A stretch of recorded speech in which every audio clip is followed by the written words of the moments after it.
Yo, here's my 5 minutes or less because we in Jersey, East Orange, and it's hot out here. You know what I'm saying? It's over 100 degrees.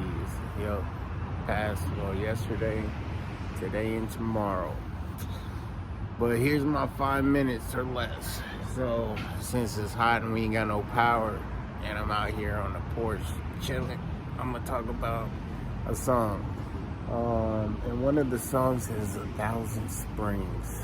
Yo, it was on the country album. I think it's the 4th album that I released. But 1,000 Springs, that song is pretty awesome, man.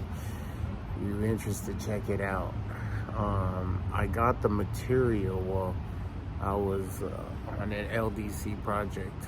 I believe it was in Brooklyn. And there was a morning worship and talked about resurrection. If you want to look it up, resurrection in the Insight book.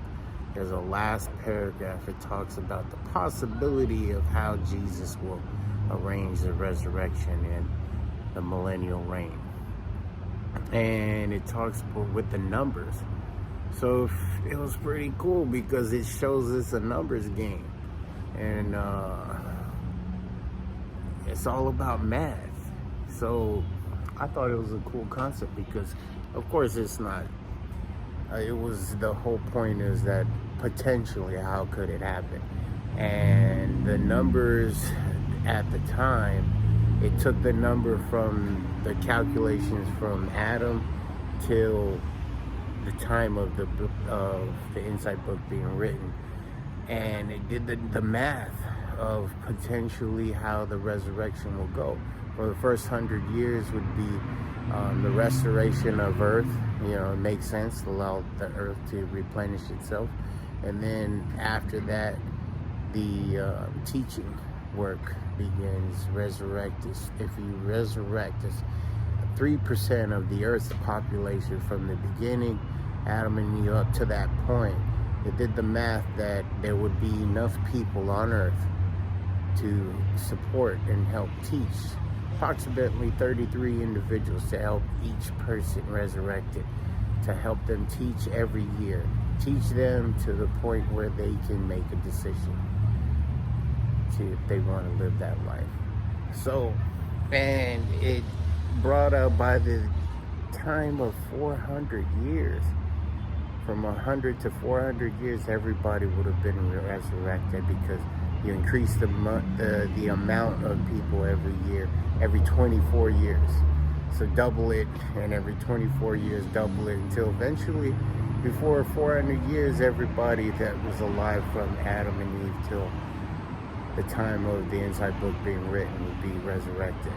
So I took that concept and then I adjusted the math, because the math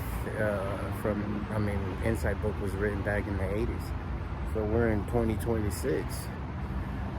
And that's an interesting thing, because from 2026 to 1980 is the same amount of time from like 1934 to 1980. So check that out, because I was around in 1980 and 1934 was like, yo, ancient times. So if we're in 2026, that's how people like today think about 1980. That's crazy. So that's just a side note. Well, anyway, but I took those numbers and I updated the math, and that's how I was able to come up with that song. That's such an awesome song. 1,000 Springs, bro. And then I also approached it from country music. You know what I'm saying? Working hand in hand, raising barns, you know what I'm saying? But that's what it's all about. And so I enjoy writing different types of music, different genres, because you get to play around with the words. Also, even the reggae album that I did, there was so many words that I was able to use that wasn't able to use in other albums. Same concept with the country album. So there you go, man. 5 minutes or less. I was able to do it, talk about it, and that's it. All right, y'all. Take care.